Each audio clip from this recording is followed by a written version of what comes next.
یہ میری خوش قسمتی کہ میں حضور کا امت ساری زندگی اس کا شکریہ ادا کرتا رہوں تو کہ شکر ادا. ہم حضور کی امتی، نبی انتظار کرتے رہے، نبی منتظر رہے.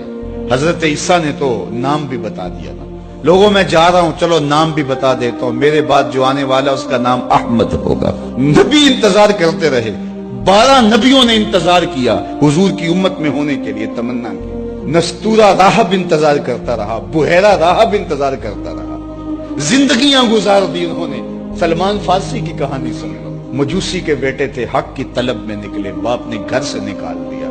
ایک پادری کے پاس جا کے رکے، زندگی بھر اس کی نوکری کی. جب اس کا آخری وقت آیا اس نے کہا میری تدفین کے بعد غموریا چلے جانا، وہاں کا پادری خدا رسیدہ ہے، تجھے اس سے کچھ مل جائے گا. کہتے میں وہاں سے غموریا آ گیا، پھر اس پادری کی ساری زندگی خدمت کی. جب وہ مرنے لگا تو اس نے کہا کوئی ایسا شخص نہیں ہے جس کے پاس اب میں تجھے بھیجوں، لیکن نبی آخر الزمان کے ظہور کے لمحے آ گئے. تو یہاں سے یثرب چلا جا، وہ اس نبی کی ہجرت گاہ ہوگی، تیری زندگی سنور جائے گی، تو نے بڑی محنت کی ہے، بڑی نوکری کی ہے میری. کہتے میں نے اس کو کہا کہیں ایسا نہ ہو میں دھوکہ کھا جو مجھے کوئی نشانی بتا دے. اس نے کہا 3 نشانیاں، ایک صدقہ نہیں لے گا، دوسرا ہدیہ رد نہیں کرے گا، تیسرا 2 کندھوں کے درمیان مہر نبوت. کہتے ہیں میں نے اس کی تدفین کی، یثرب کی جانب جاتے ہوئے ایک قافلے میں شامل ہو گیا. انہوں نے مجھے پکڑ کے اپنا غلام بنا لیا، لیکن میرے پہ مہربانی یہ کی کہ مجھے بیچا جا کے مدینے میں. ایک یہودی نے مجھے خرید لیا، میں اس کے باغ میں گوڈی کرتا تھا، کام کرتا تھا، کھجوریں توڑتا تھا، لیکن میں انتظار میں تھا کہ کبھی وہ نبی آخر الزمان آئے تو مجھے دید ہو. کبھی عرش پر، کبھی فرش پر، کبھی ان کے در، کبھی در بدر. غم عاشقی تیرا شکریہ میں کہاں کہاں سے گزر گیا.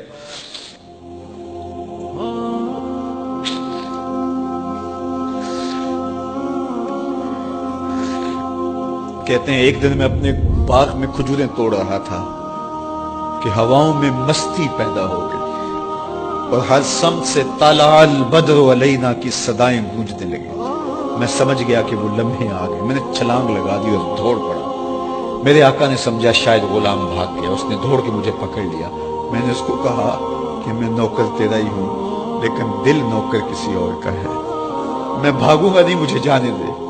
میں کچھ کھجوریں لے گیا تھا صدقے کی نیت سے، جا کے حضور کو پیش کی.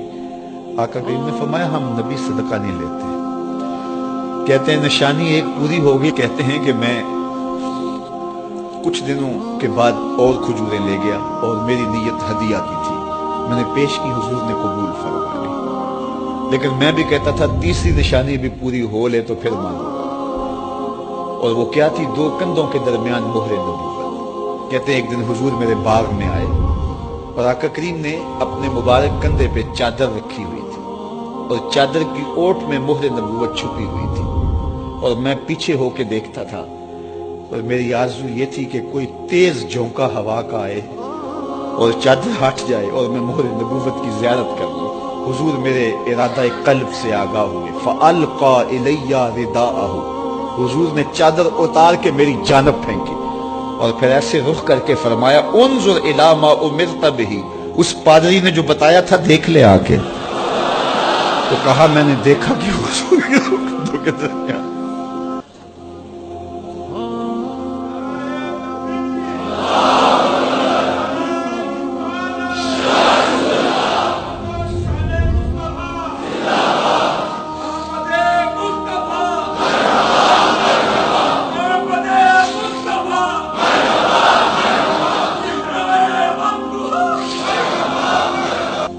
ہم نے تو کوئی انتظار نہیں کیا نا، ہم نے تو کوئی دکھ نہیں سہا. ہم سوئے تھے، مقدر جاگ اٹھے. ہمارے والد مسجد سے مولوی صاحب کو بلا لائے. انہوں نے کان میں آ کے کہا مبارک ہو تو حضور کا نوکر بن کے آ رہا. ہمیں وہ نبی ملا جو نبیوں کا نبی.